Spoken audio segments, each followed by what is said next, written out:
Good evening, and welcome yet again to another edition of Freak 24. And today we are going to recap the political scenes that have been happening in our country, Kenya.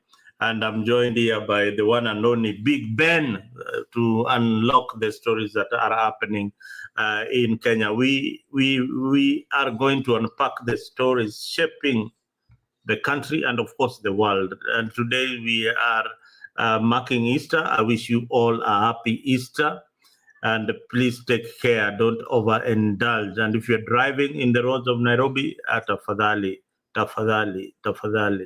slow down. Your maximum, watch out on the speed. Fika hapo 80 kilometers per hour, hiyo ni sawa. Ukifika town, do a 40, 20, 25 kama ni mingi sana. Care for other road users. Hata pedestrians pia ni watu. We want to see them in next year. And of course, we want some of those people to vote, because Kenya imekuwa ni siasa. We are also marking the return of Fred Matiang'I, the entry of Fred Matiang'I into the presidential race. And the wrangles, of course, in ODM following Orengo's critique of the broad-based government. And joining me this evening is Brother Ben, whose insight promises to shed light on the complexities in Kenyan politics. Karibu sana, Brother Ben. Asante sana. Nimeshukuru. Nasikia ukihimiza wale ambao wanaendesha magari. Unajua kuna ajali zingine ambao zinatokea watu wanaweza ziepuka. Unajua. Na ni vizuri kwa sababu saa zingine unapata ajali imetokea na ukiangalia kwa makini unaona ni kwamba ni ile ajali ambapo kama watu wangekuwa wamemakinika katika barabara na kuzingatia zile sheria ambao zimewekwa za barabara, unaweza pata kwamba saa zingine hatupotezi maisha. Lakini unajua binadamu pia ni binadamu, pia uwezi walazimisha kuishi ama kuendesha. Unapata kwamba tunapoteza maisha kwa njia ambazo si nzuri. Ni zile ambazo tunaweza mzuri kabisa. Na unajua kama mimi ni mwendeshaji gari, nimeendesha gari kwa miaka mingi sana. Hata matruck mimi naendesha, hizi mauba naendesha, school bus mimi naendesha.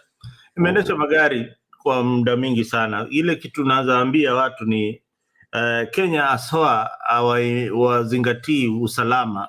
Wewe kama dereva wakati wa hii festive season, tajiri wako anataka kupata pesa zaidi, anakuambia wewe markup yako leo leta 20,000 ama 30,000. So unaendesha gari kwa kasi hata hujalala.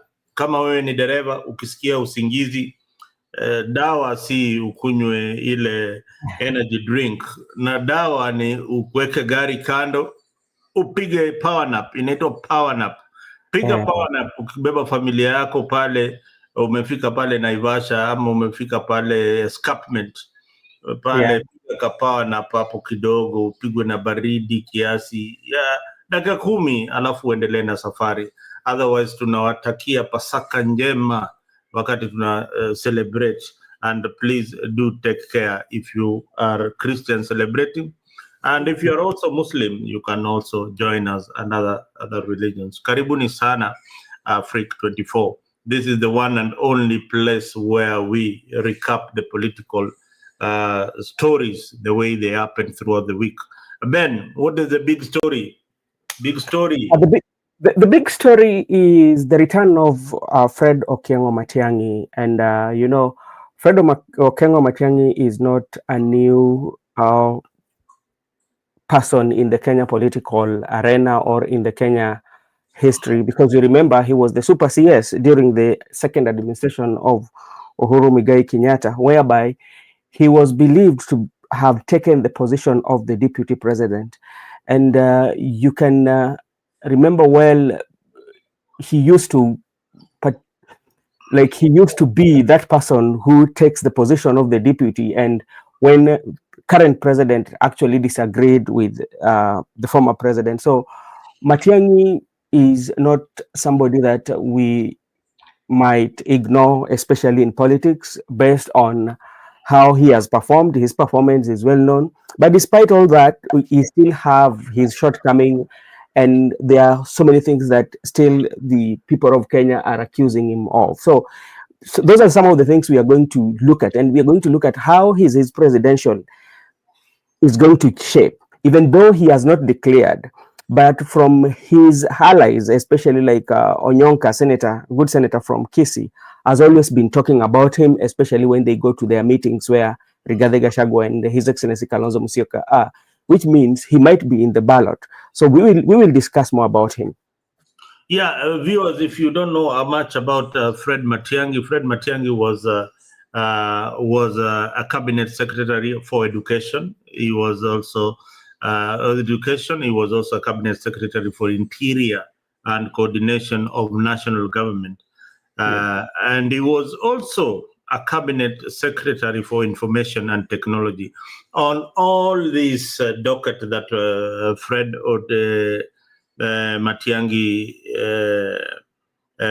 was given a role in education. He ensured that cheating in the Kenyan exam or the Kenyan exams became very credible. Bwana Ben, do you remember what happened when Matiang'I took the education docket? When Matiang'I took the education docket one, you remember when you did sit for your KCSE exams. It used to take long time, and Matiang'I shortened that period. It did not take long. And remember, during his time, that is the time that we got the less A as compared to previous years. So there are so many things that Matiang'I did during his time as the CS for education. I can remember there are days he would walk in school and get the teachers unawares, and ask them those questions. He also introduced the yellow bus, which we did not have. So Matiang'I, generally, if you look at his service to the country, he has really done well. There are some changes that you can point out. He has a legacy, but that his legacy does not come with his failures. He has failures too. Remember, there's also he was accused of there's a land case that the land case in Ruaraka, something like Ruaraka, that. the school, he has that one. He has been accused by that. And something that people do not know about Matiang'I was mentored by I think he was mentored by Nyachai, during when Nyachai was running for president, and he was the personal assistant to Nyachai. So his leadership skills, he's inherited from Nyachai. So that is something that I would also say about Matiang'I. Now, what I echo Matiang'I for is the movement from analog to digital platforms. Not so many people know that now we are on the digital broadcasting. What you are seeing on YouTube and all your TVs and all that. Kitambo ulikuwa na kale ka TV kana katumbo kama kangu hapa. Kala katumbo kakubwa hivi. Zilienda sasa kila kitu ni digitali. That was Fred Matiang'I. The issues of passports became digital. Vitu kama birth certificate TV, Matiang'I did a very good job on them. So these are some of the things that Fred Matiang'I did that I would say that he did a recommendable job. But in Kenyan politics, just as we say, not all of them are saints. Na kama ilikuwa we were to elect somebody who is Mr. Clean. In the last election, kulikuwa na pastor. Na Kenya wakamuignore. Kulikuwa na pastor, mtu wa Mungu kabisa. Mtu wa Mungu kabisa na mtu wa pastor, na wakachagua William Samoei Ruto. So Kenyan politics is interesting. It's very, very interesting. What we want is so different. We look at politics on the tribal lens. We look at politics on a psychophancy base. And now we have got also scavengers in politics. Kuna wale wanakula mabakshishi za siasa bana, wanakuja sasa zile mshaform serikali yao ndio hao wamedania. Wale unawajua wale kina Yaye pale wale wa bakshishi. So, si wa bakshishi vile, lakini ni mfumo ambao labda siasa zetu zipo, kwa sababu inakuonesha kuwa wale ambao wanagombea nyadhifa mbalimbali naweza sema ni wa mtu mmoja, ni kama watoto ambao wamezaliwa na baba mmoja na wote wameenda kuwinda wakipata saa zile wanawinda, wanakuwa ni watu ambao wanaonekana ni waadui sana, kwa sababu wanawinda, kila mtu anataka kuchukua yake. Lakini labda wakakaa chini kama mafamilia, wanasema tunaenda kuwinda, ukipata itabidi tulishane pamoja, kwa sababu sisi ni watu wa watoto mmoja, baba yetu mmoja, mama mmoja, itabidi tumegawa. So hiyo ndio naweza tafsiri hivyo siasa yenyewe. Yeah. Sasa Ben, hebu niambie wewe, ukiangalia what are the chances of Fred Matiang'I regarding all the political players who are eyeing to vie for this presidency? Do you think that Fred Matiang'I is the one candidate that can take on William Samoei Ruto? You know, we cannot be very specific. I think like anybody who can go to the ballot can take on President William Ruto. Yeah. And if you can get clearance to go to the ballot, or if your name can be on those presidential papers or on the ballot box, then you can take on William Ruto. But the question is, do you have the muscles, or do you have the numbers to beat William Ruto? So there's so many things that are in stake, especially when you talk about the 2027, especially like Matiang'I. Though he has not declared, these are just rumors. Matiang'I has never declared that I'm going to run for presidency. But we are getting these echoes from his close allies like Onyonka. We've had the Kibagendi also have talked about him, you know. But now, remember, Matiang'I, sources are, or in the public domain, the public believe that Matiang'I is being sponsored by the former president Uhuru Muigai Kenyatta. You know, and if you look at the administration of Uhuru Muigai Kenyatta, there are some other advantages that Kenyans are pointing out during the Uhuru administration. You know, things like when it comes to the national debt, you know, money that Uhuru Kenyatta borrowed. You know, when you talk of scandals like the COVID money, you know, so when all the history, the bad history that is with Uhuru Muigai Kenyatta's administration, if you bring in Matiang'I, all those bad history will be falling on him, because people believe he's being confronted by Uhuru Kenyatta to run. That is one. Then secondly, again, you have to look at President William Ruto right now in the public gallery. You know, when you look at the administration of the administration of President William Ruto, is the administration that has been facing so many challenges, especially ever since it came into power, you know. And the challenges are ranging from things to do with issues to do with the law, yeah. Then issue also to do with the mistrust, the issue also to do with the promises that are not being fulfilled, the deficit, the trust deficit between him and the people of Kenya, majority of people of Kenya. So I think anybody who will be running against President William Ruto, they might get a chance to be somewhere, because they will have what it takes, especially when they package themselves well to sell to the people, taking advantage of the weaknesses that they are seeing with the administration of President William Ruto. So Matiang'I also has a chance. The field is his. He can come, he can win, or he may not win. So that is also is there. I see Gypsy Corner on the comment section. Hey, happy Easter, Gypsy. Thank you for the compliments, and thank you for sticking with a freak and being part of the conversation all the time. We salute you any day, anytime. Now, Gypsy is saying, with the support of Onyonka and Uhuru, he has the power, money, and votes for mainly the mountain with at least 85%. Gypsy, your statement is partly correct, but because Uhuru has got some influence in central Kenya, but I think that influence right now lies with Gachagua. Gachagua influences majority of the mountain. is the one who is now in charge of the mountain. Although he recognizes Uhuru Kenyatta, we have not seen Uhuru Kenyatta and Gachagua coming like working very, very closely. I think Uhuru still has got bado ako na ile hasira ya ile mambuzi yake ilibiwa huko kwa ile shamba. Hiyo hasira bado ijapotea sana. So bado kuna ile yani wanaogopana kwa umbali, lakini ni mandugu na wanaitana na mandugu. But by and large, the mountain belongs to one Gachagua. At the moment, is the one who is controlling the political game in the mountain.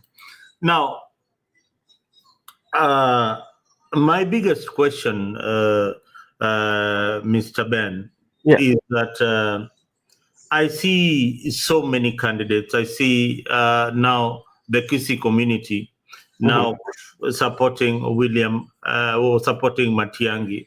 There are also those who are in UDA with William Ruto, the likes of Osoro and all that. Those are strong supporters of William Samoei Ruto, and I don't see them leaving at any given time. Do you see a possibility of William Ruto joining or Matiang'I joining William Ruto? You know, anything in politics. Have you guys thought of that can be a possibility? Yeah, possibilities are always there, because what drives politics? Politics is about interest and power. Nobody doesn't want interest. The interest will always come first, then power. Because if you have power, which means you control a lot of things. If you look at even those who have power right now, let's take, for example, Raila had influence, and right now he's working with the President William Ruto. He has power. Where he goes, the security apparatus are with him, and he get easy accessibility to some areas or some places that he was not able to access. So anything is politics is possible, provided that your interests converge. If your interests converge, anything is possible. That's said and done. There are also some factors that plays part in politics. One is about the people. What are the people looking for? If the people knows actually the kind of questions they are going to answer in the ballot, then they're going to decide whether you come together or you don't come. Then our questions are going to be answered in the ballot. And what are these questions maybe people are looking for? People are looking for a leader who is going to solve the challenges that they are going through. Things to do. How are you going to make our health system work? How are you going to make our education system better? How are you going to deal with the corruption? How are we going to deal with the issue of tribalism? So those are the questions that might be at the box, at the ballot box. But if they're going to answer them wrong, then they're going to use the same system that they've been using to produce the same leaders for the last 40 years. Now, I know many of you out there don't even know that Matiang'I has a political party that is going to run on. It is called the UPA, United Progressive Alliance. There was speculation that he might run on a Jubilee ticket. Jubilee is like dead, just like UDA, and I will come to that part of the story later in this particular edition. Now, Matiang'I is going to run on a UPA ticket. This is now another new entrant into the politics. Yeah. Now, I feel Matiang'I, during his time, there was a lot of extrajudicial killings, and probably he did not take action. Some of these things, they come later on to haunt you in Kenyan politics. Especially when you have said that people are going to look at your policies and all the things that you are going to do and all. I don't think Kenyans look for policy and the things that you are going to do. Hizo zote wacheni bwana, wacheni kujidanganya. Do we really look for policy? Are you sincere that we look for policies? No, yeah. Kenyans. When you look at Kenyan politics, the things that usually all the issues that usually take the center stage, one of them is tribalism. That is the most in the Kenyan politics. Yeah, Because so this is what you'd be saying. With Matiang'I entry into politics, Kenyans are so tribal that the Kisii ODM vote, the Kisii UDA vote is going to go to Matiang'I. Am I right? Not necessarily, but it is one of the... No. What do you mean by not necessarily? We say that we vote on tribal lines. Yes, but and I was saying this, like there are so many factors that plays a role, or so many pointing factors that are in consideration, especially when Kenyans are voting. One of them being tribal, but you have to remember there's a constituency right now that people, that majority of us are talking about, the Gen Z, that does not align themselves to any tribe, so is also one of the factors that is also going to play a role in 2027. But among other things, the ones that are in the top priority list is usually tribal, where you're coming from. First of all, you have to convince anybody that you're going to have a coalition with that what are you bringing on the table? Not in terms of intelligence, not in terms of expertise, not in terms of good leadership, but in terms of numbers. That is the number one priority. What are you bringing on the table? Are you bringing expertise? Apart from expertise, we want numbers.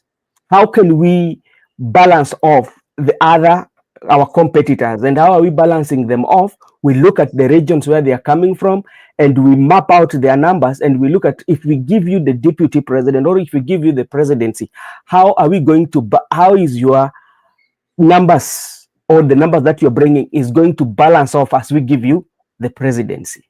That is what they're looking for. Okay, you have gone into some maths, and bwana, sisi watu walichukua jembe hii kwa maths bana. Usianze, don't go into the data so much, and but what I can say about Matiang'I is that his entry into politics, into the Kenyan politics, gives a spin to, and it cuts across majorly the alliances that are in Western Kenya, especially in Nyanza region, where we have his community predominantly supporting ODM. Those areas is going to cut very, very sharply. Yeah. And they're going to be divided when it comes to the vote in 2027. But how does this play into Ruto's political game? Now, my analysis, and correct me if I'm wrong, and this is how I look at it. Ruto wants more players into the game. So when more players into the game come in, and they are voted by their communities as in the name of presidential candidates, it gives him an easier path, because he already has his voting bloc, which is the Rift Valley now, and he is also bringing not entirely Raila's political base, but maybe 3/4 of Raila's political base coming to his camp. So he's home and dry. But the biggest fear for all these politicians is the shakeup that the Gen Zs brought in Kenyan politics. This shakeup is what everybody else is fearing. And we are looking at a situation whereby we had 8 million Kenyans did not vote. Yep. Echoes of what was it? What is the echoes of what? Echoes of war. Echoes of war. Echoes of War was just staged the other day, and 900,000 young Kenyans are going to be issued with IDs at the end of this year. That is a new voting block. And calculate that after every 1 year, we have a new voting block of young people coming in. And these young people, they don't subscribe to Raila Odinga's politics and William Ruto and Kalonzo's groups kind of politics. They are bringing a new cocktail of politics. They are adding some spices that they were missing in Kenyan politics. How do you see this playing? You know, one thing that I've always said, when you look at 2027, there are people who are going to, there's a constituency that is going to influence the outcome of general election. And the Gen Z are the influencers. You know, they are going to influence the outcome of the 2027 general election. But I still doubt whether they are going to have a presidential candidate. Yeah. But they are going to influence the person who is going to be the president. And another good thing that also is going to happen is that the 2027 is going to give Kenya more options than ever before to choose from. Yeah, because when you look at right now, or when I bring you back to 2022 general election to 2027, in 2022 general election, if you look at how President Ruto really campaigned, and you look at how Azimio really campaigned, that was the campaign that were more or less of issue-based. They were kind of talking about the issues as compared to previous elections. Yeah. So it means coming to 2027, it's going to be even more issue-based, and it's going to be much difficult, especially for President William Ruto, to defend some of the promises that he gave, which he has not actualized. You know. And the person who also is coming, the candidates who are going to offer themselves for the presidential, they will also have a huge tax to do, especially because everybody wants to get the constituency of the Gen Z. Yeah, and if everybody wants to get the constituency of the Gen Z, is either they are getting it or they are dividing it. That's how they are going to get it. All right, Ben. Just hold on your thoughts. Who among these candidates is not going to get the constituency of Gen Z? No, all of them are going to get the constituency of Gen Z. Yeah, you know, it doesn't matter. You're going to get out of 100% in the market of in the constituency of Gen Z. You're looking at 100%. There's somebody who is going to get 20%. Somebody's going to get 30%. Okay. You're a guy of numbers. Yeah. Can you give me a rough estimate of the Gen Z's vote by the time we are reaching 2027? No, I cannot roughly estimate. No. We have to talk facts. No, you know, I cannot give you the exact number. You know, there are numbers out there. Like in the world, it is projected that the population is 60% by 2030 of the world will belong to the young people, the Gen Zs. Yeah. In Kenya, this is the projection. 40% of the votes that will be cast in the Kenyan ballot will belong to these young people. And when I'm talking about Gen Zs, let me give you the numbers. Let me give you the estimate so that you have a rough idea of what the Gen Zs really mean.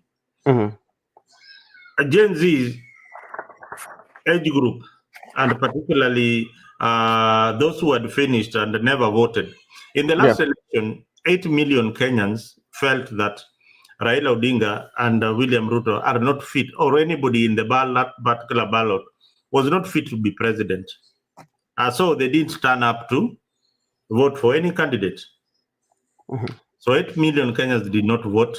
And you have also heard that these young people, they don't go to the ballot to vote. Hawapigagi kura. That is another thing. They don't vote. Now, I told you about echoes of war being stopped the other day. That is about each and every year. Form 4, wale wanatoka shule na kumaliza mtihani ni 900,000. Mera. But Mzalendo, wacha nikuambie, as you even give the numbers, you have to give what are the driving factors to the vote, to the ballot box. I am getting to the driving factors right now. If you speak to 5 Gen Zs or 10, ukikutana na Gen Zs watano, or between Raila Odinga, William Ruto, and any other candidate, who can you vote for?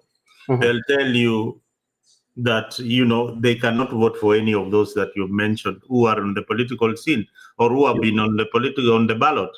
And the reason being, they feel that this leadership has changed them for a very long time. And that is why they went on the streets. Are they happy with William Ruto's government? I mean, these people are not happy with this government. And the reason why we keep on emphasizing that this is the biggest voting bloc, now pia umesema, these are the biggest, these are the game changers. This is the spice in that soup that will make it a delicacy. So our Jama, I can tell you, they are around 15 million. By the time we'll be going for the ballot, that is 15 million. Not, I have given 5 million to William Ruto and the rest, Nanani, wachukue 5. My estimate will be around 20 million if they all pick up these identity cards. 20 million plus young people are going to participate in the next election. And that is the biggest fear. So what will be the driving factor? The driving factor is that, you know, like where you are, they're talking about oligarchs. Oligarchs. Oligarchs. In Kenya, what are they talking about? They're talking about I had given it a name the other day. It has a name here. A country that is just ruled by some politicians who are rich and can manipulate the system. They are just politicians who are rich and can. Kenya is ruled by not by the business class, but these politicians who manipulate us each and every election year. So that kind of system. So this is what everybody else wants to kick out. They want to sweep off parliament, the entire parliament. Kama uta-survive, bahati yako. The Senate, iende, we get a whole new set of leaders. That is what Gen Zs are talking about. They are not talking about that Ruto too must go alone. Hapana. It is the entire system. What is what Rogers Killer is saying? Rogers is here. This is a young guy who is probably telling you, hey, I'm Rogers. I voted for Ruto in the last election. I won't repeat it again. They won't repeat it again. And that's a vote that imepotea. Si ati ataipata tena. Hiyo imeenda na imeenda. And now these are the people who you are banking on. Atia walipigia huyu mzee watampigia tena. Imeisha. That is the greatest fear. So, and that's why I was telling you, like, when you are without the exact number, but I know that each and every person that will be running, at least at some point, they will get some percentage on the on Gen Z constituency, and even Matiang'I, you know, if you go, if you scroll on the X space when Matiang'I jetted in yesterday, people have different reactions that they are pointing at. That those who are pointing it quite negatively, that those who are pointing it quite positively, you know. But now come to a situation whereby it is between now Matiang'I and the president, you know. You will find the possibility of Matiang'I getting more vote if it is carried today. If I think the election is done today, the possibility of Matiang'I winning is quite much higher than the president.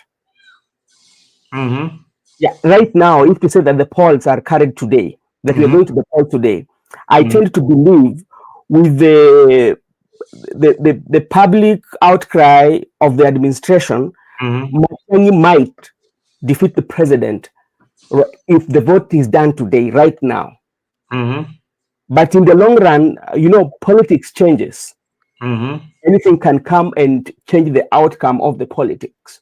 Somebody might come into the race, and And what we are saying is just speculation, because Matiang'I himself has not declared that I'm going to run. But yesterday he said that on 19th, I think it is on 19th of 19th, but 9th, he might be having a gathering. So from that gathering, we might get the real information now from him. Now, that one will also change the political, provided that Matiang'I has made pronouncement himself. The political landscape will change a little bit, and now the discussion will come, and he will have to overcome so many challenges. One of the challenges that he has to overcome is the wrath of the government in place. Hata makesi mingi zitakuwa zinakuja, unajua hivyo. Hii na hii kesi mingi zitakuwa inakuja, because we've seen that when such political people are having competition, what usually happens, you see, like the people who are not in government, they usually get frustrated. Remember how President William Ruto was frustrated when Uhuru was the president, and by then Matiang'I was the CS for Interior. So there's so many things that will play part. Yeah. No, I agree with you that there are so many things that will play part in the next general elections, and we are just here to predict and see what will happen in that particular race that is very, very, very tricky. Now, I think we've done enough of Matiang'I until maybe if you are leaving anything out about Matiang'I, if you have any questions. And guys, if you have not subscribed to Afrique24 and you're watching, please do subscribe to Afrique24. Follow us on YouTube, follow us on Facebook, and follow us on our X page. And now we move gears very fast, and we have seen critics now in ODM. We have seen Raila Orengo criticizing the broad-based government, and Raila backing up Orengo's statement and saying, hey guys, wake up, government is supposed to provide services without coercing, So what do you make in the wrangles that are happening in ODM? I think is interesting, because like if you take a picture of those who are especially criticizing James Orengo, there are so many things that I would say. There are some leaders who think, or do I say, who always hope, or who knows that something like freedom of expression is owned by some of them, and they forget like the bills of rights has the freedom of expression and the freedom of speech. That anytime or right now, because the Right Honorable Prime Minister and William Ruto are working together, now we suspend the freedom of speech and freedom of expression, which should not be the case. So I think they need to be reminded that freedom of speech and freedom of expression, and the Bill of Rights, to be specific, to crown it all, are anchored in our law, in our constitution, that you have the right to express yourself, you have the right to speak what you want to speak. That is one. Secondly, something that I also pick from this, something that people do not know. Orengo's political journey started a long time ago, before even we were born. Some of these political activities, we've read them in books, or we've been told the story of Orengo. Remember in 2002, Orengo disagreed with Raila Amolo Odinga. When Raila supported Kibaki, Orengo went and vied for presidency, and he lost his seat, Ugenya constituency, and the presidency. Later, Orengo came and joined Raila in 2007, and where we had post-election violence, and the Grand Coalition came. And that's now where I'm correcting Atande. Atande said something like, Orengo has been in opposition for so long, so he doesn't understand. Orengo has been in government. He was the minister for lands. Remind Atande that. Yeah, he should be reminded that Orengo has been a minister for lands during the Grand Coalition government. He was a minister in the administration of President Moi Kibaki and Raila Odinga. So that is something that also I want to mind. And something that I also take of this, because you see, what usually happens in cases like this, especially like broad-based government, I think if you are very, very keen, especially for those who are calling out on Orengo, some of them are not in ODM. Yeah. When you look, you check at the press that was called, majority of them during the campaigns of 2022, they were aligned to President William Ruto. So what would make them to call this person and ask Orengo to apologize? One, I think I think like the broad-based government is on paper, but on the ground is not existing. So that worry must be with them. Yeah, is on paper we have a broad-based government, but now when it comes to groundwork, it's not popular. So by Orengo coming out to speak about it, worries them most. Remember, Orengo is usually in Siaya. He meets the people on the ground, as compared to some members of parliament, or they call the professionals who are calling out on Orengo. You know, Orengo, I saw those professionals, Bana. What do they do for the community? I don't know. We will.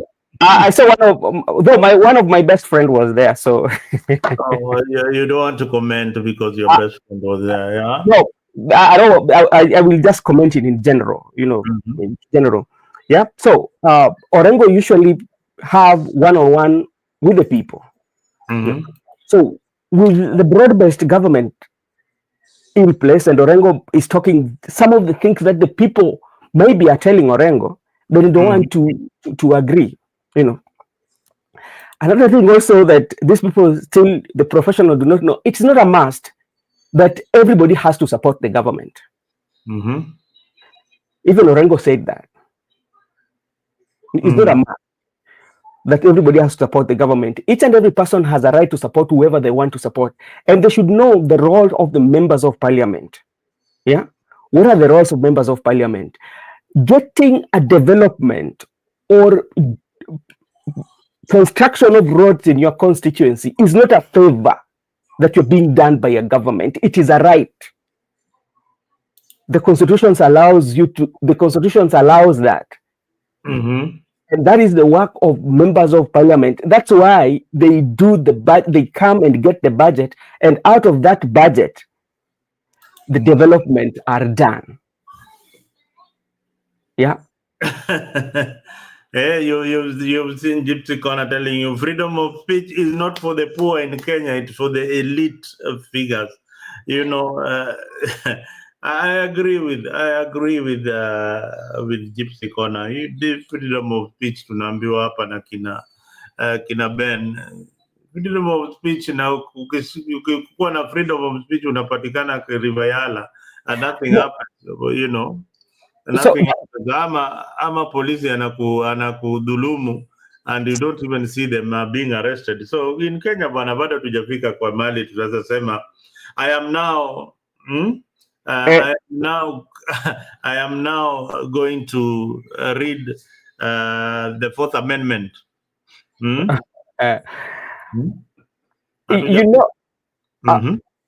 know, I agree with Gypsy Corner. That's why if you listen to what I said when I started to talk about the issue of Orengo, you know, joining broad-based government or supporting broad-based government does not mean that the Bill of Rights are suspended or they're no longer in use, or does not mean that it is kept somewhere. There are people who owns it.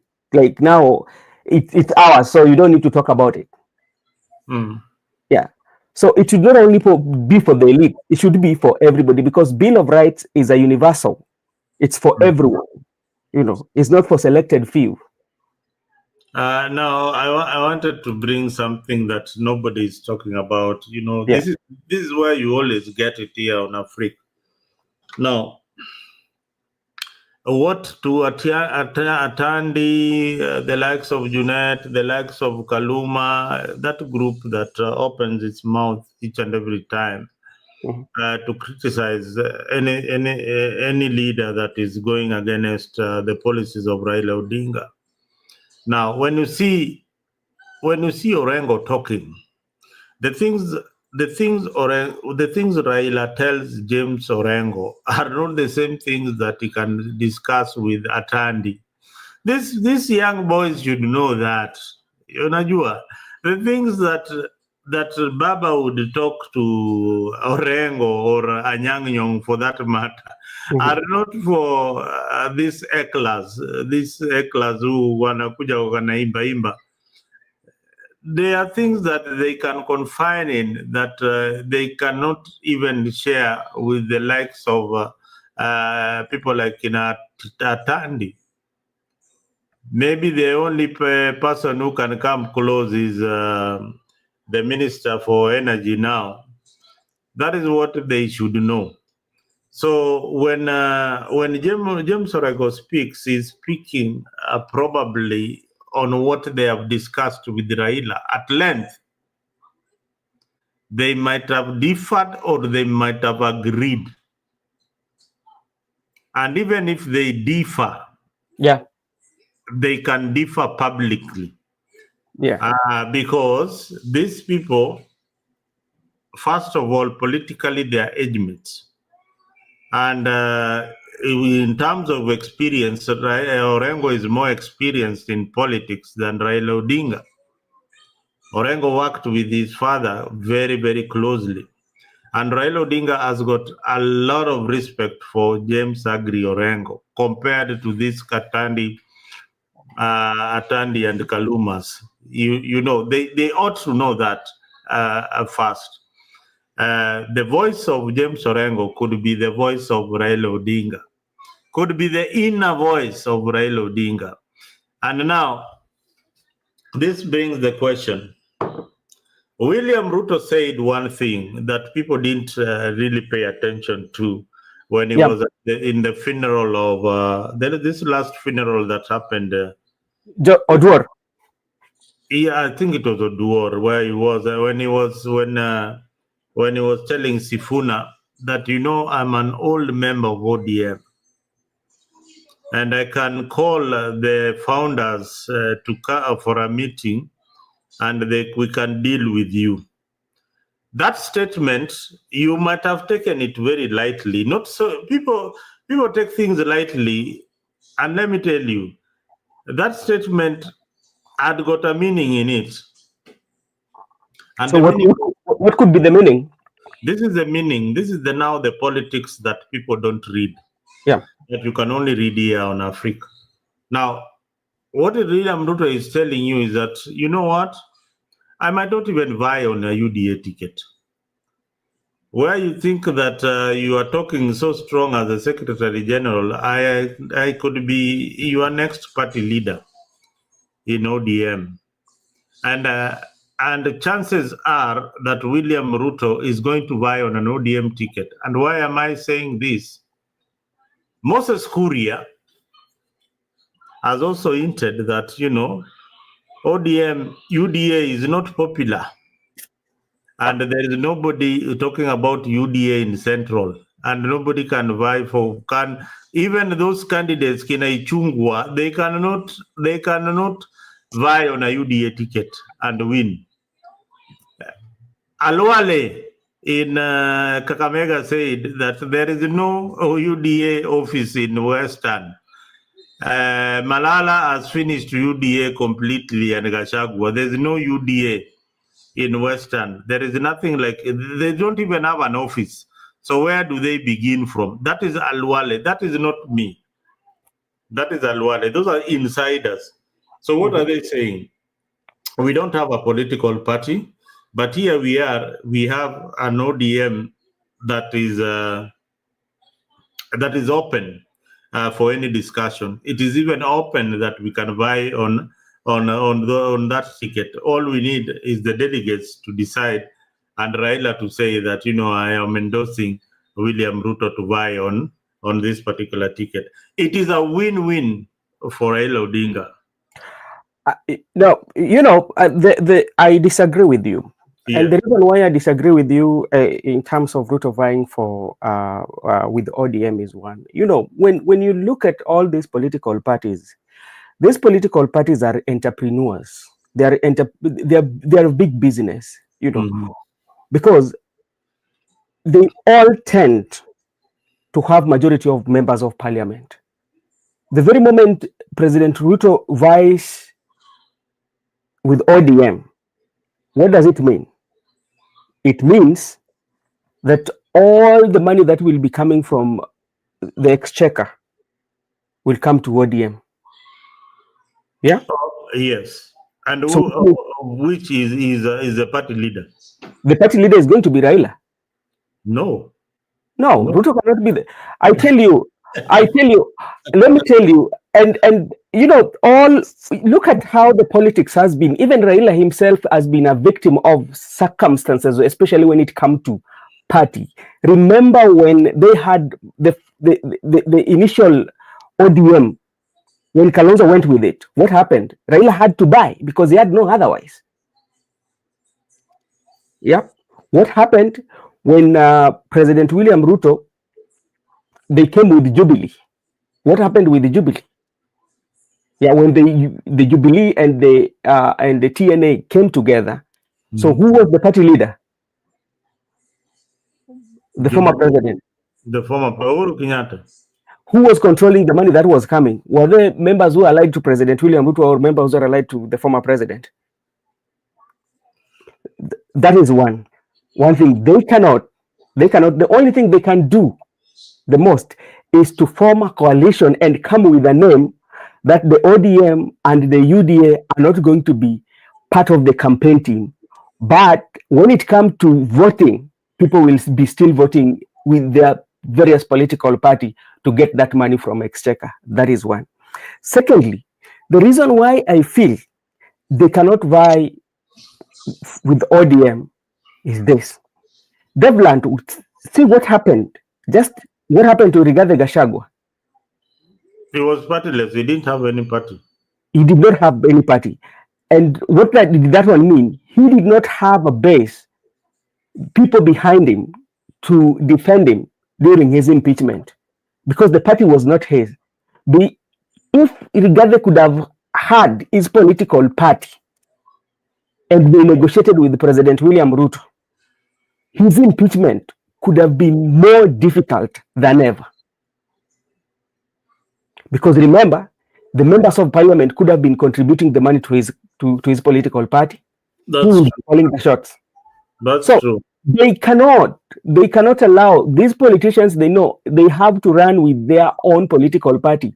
That one is a safeguard for them.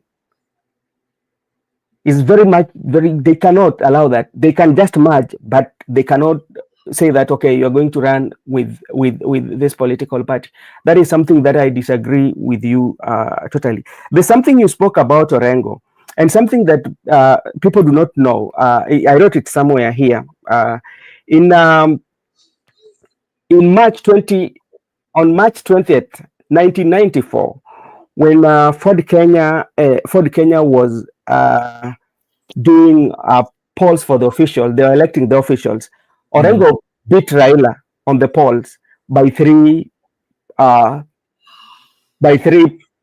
Raila did not accept those results because he said he did not accept those results because Orengo got something like 63, Raila got 59. So when you look at the history of politics between Orengo and Raila, it's the longest history in terms of politics. And Orengo has differed with Raila in so many occasions.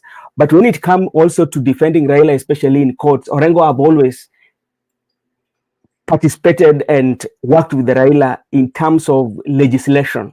Pro bono. Pro bono, without pay. And that's why if you look at the history of the Luo nation, an MP who has not spent a leader who has not spent his money in campaigns is only James Orengo, apart from when he was running for governor in the 11th hour. That's when he used his money. But Orengo has always been enjoying the support of the people of Uganda for the longest time without even using his money, without even printing a T-shirt. I don't know how many he prints, because he's always with the national, campaigning with the Baba. The voting will take place. So that is something that is there. Yeah, I think you are so right. You're very, very right about James Orengo, and that part we agree. I also agree with you that people will not unfold their parties because one strong point that you put out there is that remember what happened to one Rigathi Gachagua. Adi, if he had a political party, then his political party would have his members of parliament would have defended him through thick and thin. That is very, very, very true. Now, with the wrangles in ODM, I don't know, and this is my thinking, that the confusion in ODM and Baba reading the mood on the ground with the Raila's the mood on the ground is being read by what Raila is saying right now. What Orengo is saying is right now is the mood on the ground that is being translated by one Orengo. That gives him an easier path, to exit. I think for me, I am looking at ODM is probably looking at an exit point to this broad-based government. Or what do you think? No, I don't think they're looking for exit point. I think there's this fear, because even from the beginning, Orengo was one person who did not support the broad-based government.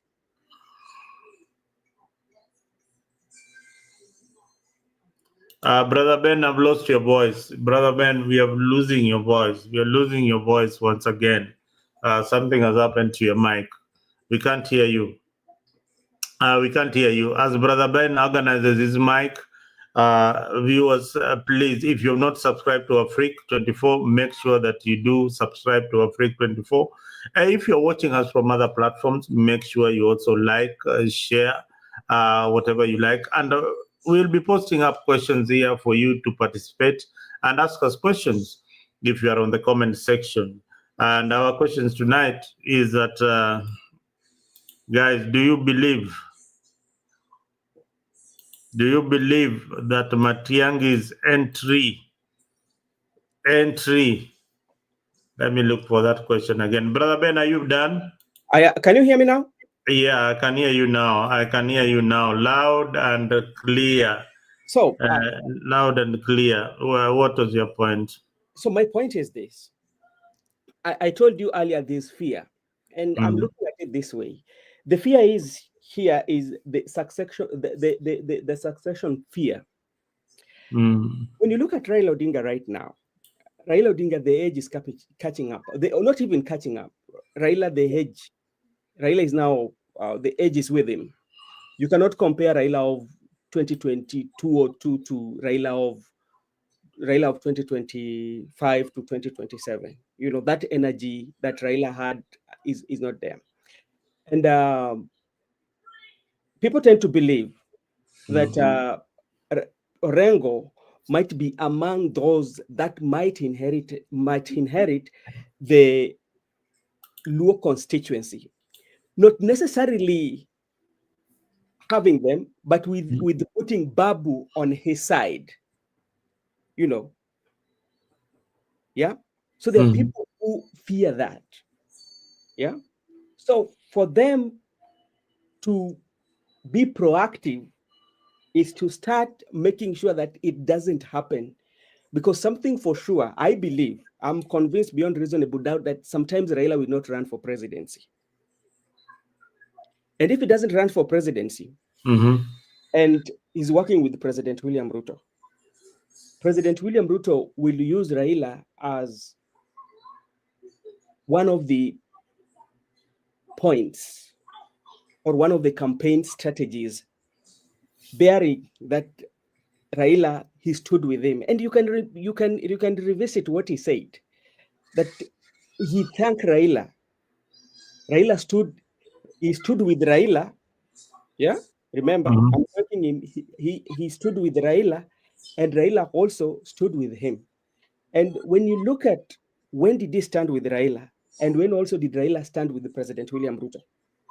So President William Ruto stood with Raila during 2007, 2008 elections. You remember that? When they are in Orange, you saw how President William Ruto fought for Raila. Yeah?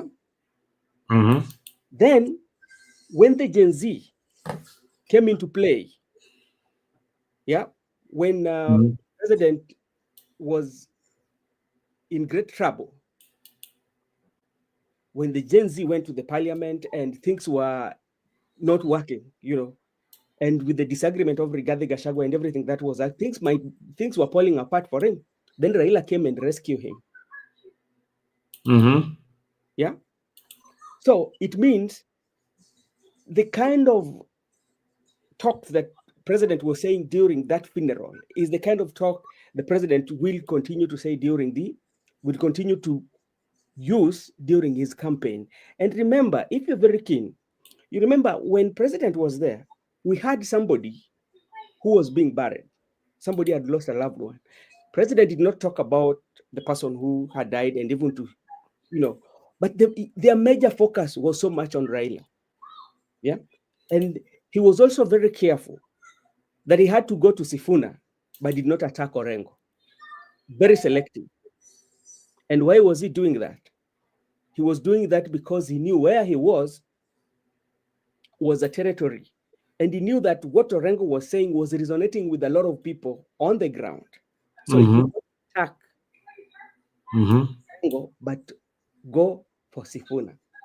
So that inheritance of 2027, who is going to inherit this constituency? And you know, President is trying so hard to consolidate this constituency. And anything that wants to disintegrate this constituency, President is not allowing. And that's why you find some of the members or some of the allies some of the leaders who are allied to President are saying that, are thinking that, okay, they are not appreciative to President. We've given you how many posts in government? We've given you almost like Mbadi or Pio Wandai. You've given so many. You've given Atandi the budget, and still, yeah, Attorney General. We've given you almost all, and you still cannot say thank you. You still criticize the broad-based government. So that fear, the greatest thing is fear here. That is what all right. Only a thought now, Ben. I know we have got a lot to discuss, but this program, as I promised, it's only 1 hour so that we remain with something that people can take home. Now, viewers, we want to keep you engaged as much as we can. I have a question here posed for you. We will try and answer it and give us your comments on the comment section. Does Matiang'i's entry introduce fresh ideas to Kenya's leadership, or is it merely another political maneuver? What do you think? If you are on the comment section, this is your question. I want to get your answers on the comment section about this story of Matiang'i, even as we dwell on the broad-based government and the alliances between Raila Odinga and William Ruto, and the inheritance struggle that Bernard has brought here. Now, Ben, I feel that you are right about inheriting the constituency of Raila Odinga. Orengo feels, I strongly feel, if I look at the kind of leadership that is in ODM, I don't think Babu is mature enough to take over the party called ODM. I also feel that James Orengo has given it all that he had, both financially, both, committing his time for the party. He has been through and through with Raila Odinga, and he has helped the party to be what it is right now. I feel that they feel it is high time also Baba to recognize them as a possibility. But Baba has not indicated that they are even a possibility.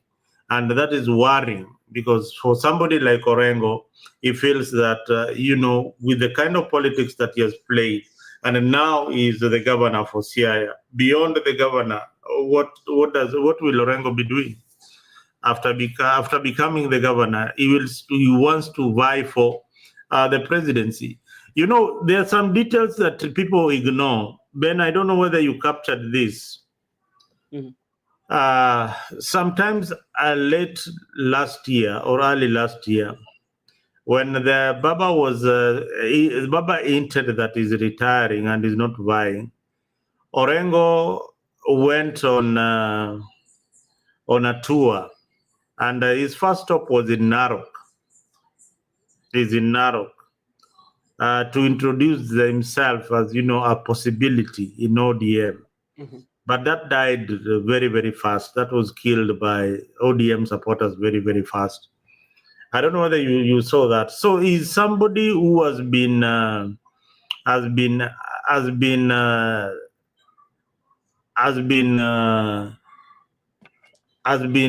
hinting to the ODM membership that I am ripe and fit to be your next leader.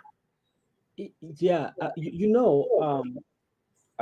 I tend to believe that, and I'm still thinking of fear. This fear that Orengo comes with, that majority maybe in ODM might not like, even though, because remember, even when Baba was going for AU, we were here with you, and I told you that Orengo is not going to be given to be like to be the party leader or acting party leader, and I said Nyong'o is going to be the one. So when you look at what did they consider while giving it to Nyong'o as an acting, because Nyong'o is a very good politician, very good politician, and is soft spoken, and how he does his things, it is not compared to as Orengo. Orengo is very vocal, but you look at this scenario where you have the Kisumu governor, with the health status, and you still give him the duty to run a party on acting capacity, and you're leaving a senior member with a lot of experience like Orengo out. What does that one mean in the politics? It means maybe Orengo has influence. And you can remember even Gaucho really complained about that, And when you talk about that rally that you're talking when they went to Ranarok, Gaucho was among the people who was in that rally, including the Kasmuel Makoure, So there is that fear of influence with Orengo. And remember, Orengo is one person that you cannot intimidate. Yeah, you cannot intimidate Orengo, because there's nothing that Orengo has not seen. What do you want to tell Orengo has not seen?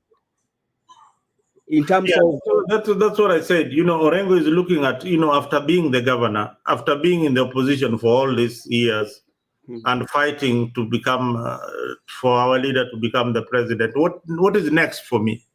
What is next for me? After become the CIA governor, what else will I be eyeing for?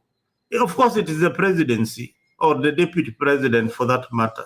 So I feel that it is time that ODM actually recognizes James Orengo as their new party leader, even if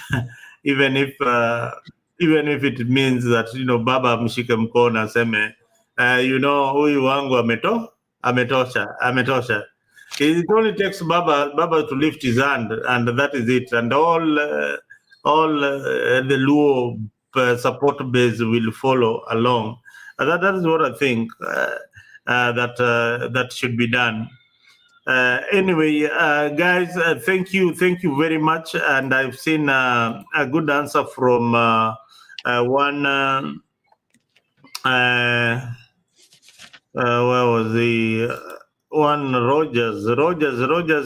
But my question was, what was the question? My question was, does Matiang'i's entry introduce fresh ideas to Kenya's leadership, or is it merely another political maneuver? Now, Rogers gave me an answer here that is interesting, and I would like to share it with you. The entry of Matiang'i in Kenyan politics will bring new energy and new beginnings. That is one Rogers is saying that. I agree with you, Rogers. It brings new entry and new beginnings. Pius Dero, my village mate here. Nico, man, you look cool. Say hi to your panelists here. This is Brother Ben Abarisana. This is Pius Dero. Nyanza News Network is tuned in. Yeah. Inafaa tumtafute tumuoji na Nyanza News Network. This guy is very, very busy doing some community work back in the village and trying to organize in the media in Ndiwa. He's trying to bring media in Ndiwa. We want him to tell us more about what he's doing for the community. Nyanza News Network, karibu sana to Africa. Asante sana. Now, Gypsy Corner, this is what Gypsy Corner says. Matiang'i's arrival has not changed the Kenyan politics. This game has always been around. In my 175 years, Mazalendo, all these politicians have been around. What's wrong with Kenya having grassroots? Do you know why I agree with Gypsy Corner? I've always insisted on one thing, that for us to get new leadership, kwa Kiswahili tunasema kwamba mfumo ambao sisi tunatumia ndio inatupatia viongozi. The system that we use, we've continuously used same system for the longest time and has been giving us same leaders for the last 15 years. And these leaders have not, some of them have not bring or have not any change in the leadership. So the system. Wow, somebody likes your background there. Pius Dero says that, Ben, I love the background. I think he loves the whole setup. Pius Dero, this is where everything happens. We told you to step up here.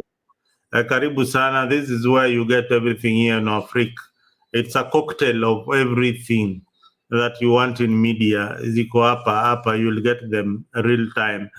Thank you guys who have been on the comment section. Asanteni sana for tuning in. Those who have been watching us on different platforms, Brother Benson's Media, asante sana.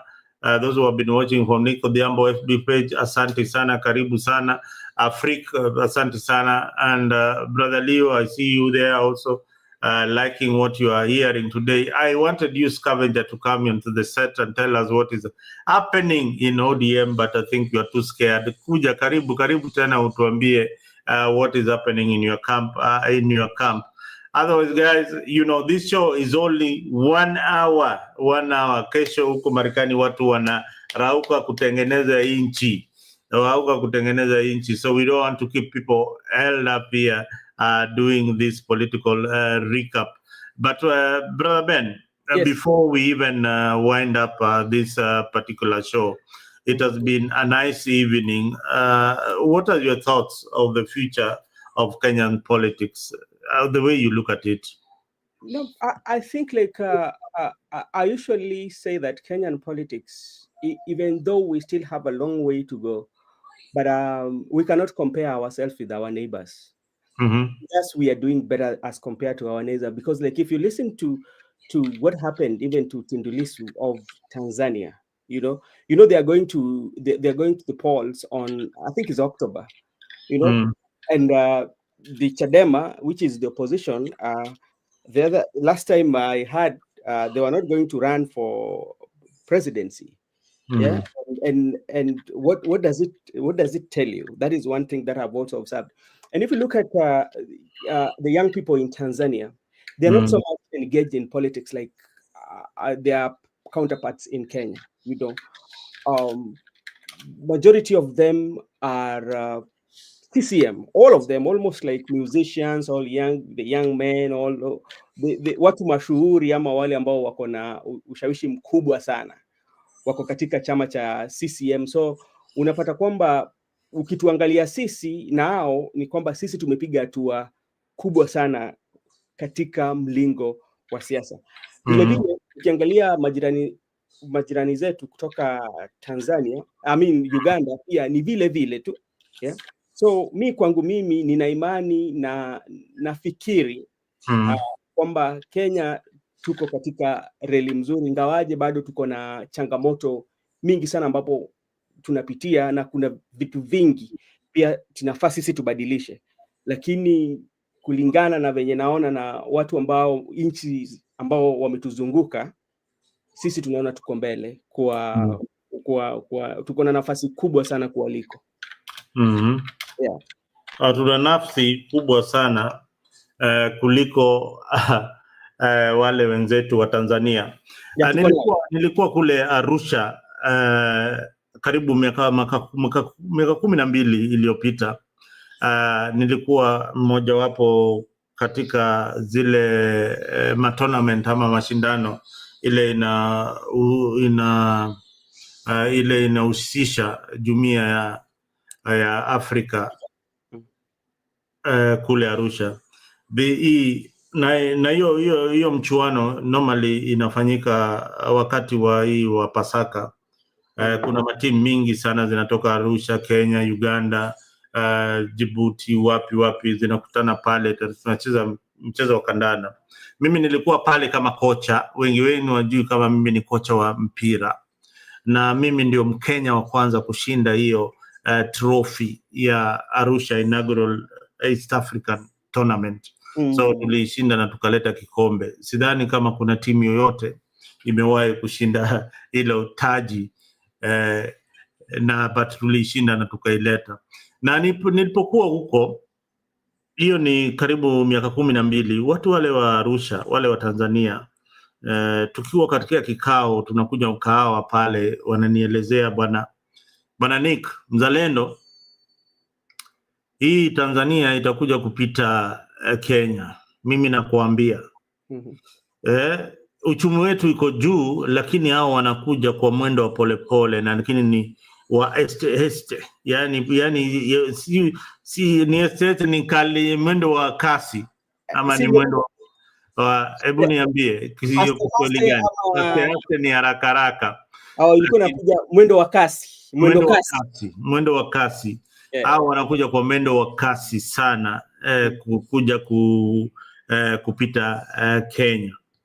So wakati wa uhuru unaona kwa nchi mingi sana zilianza kutumia poti ya Tanzania kwa sababu ya ufisadi ile ilikuwa inaendelea huku Kenya, kwa sababu ufisadi imeangamiza hii nchi yetu ya Kenya sana. Watu ni wezi, Wakenya wengi ni wezi. Ambia huyo Mkenya mko naye karibu, wewe ni mwizi. Ule mko naye ambie wewe ni mwizi, tunajua, ama wewe unatarajia kuwa mwizi. Ni nafasi tu ndio hujapatiwa, lakini wewe utaiba. Ukipatiwa nafasi utaiba. As we conclude, let's celebrate the heartbeat of Kenya. It's innovation, resilience, na hata hilo wizi inaendelea. We have got very beautiful places you can visit this Easter. Enda huko Masai Mara, ukitaka uende pale kule Homa Bay County, uende kule sehemu za Rusinga, kuna beach, white sand beach hotels kule, unaweza jivinjari kukunya mkahawa pale na familia. As we enjoy the Easter, let's keep building our nation and let's keep the conversation going. Asante sana, and let's keep the conversation alive. And please make sure that you have subscribed to Africa, and also Brother Ben Show. Brother Ben Show is also on social media, and every Friday make a date with us. Every Friday. Ama Ben, unasemaje? Ama umechoka?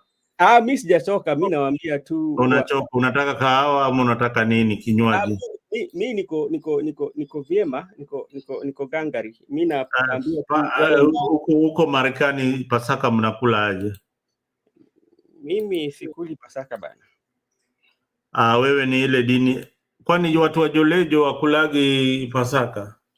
Mimi, you see, to me, I usually talk, I don't want to engage you, but there's what I call the African spirituality, you know. The African what? Spirituality. Oh, kuna dini inaitwa African spirituality. Though we believe in the God of our forefathers, the spirit of Ubuntu. Then that moment of silence tells me that you should vie for the Gor Mahia chairmanship. No.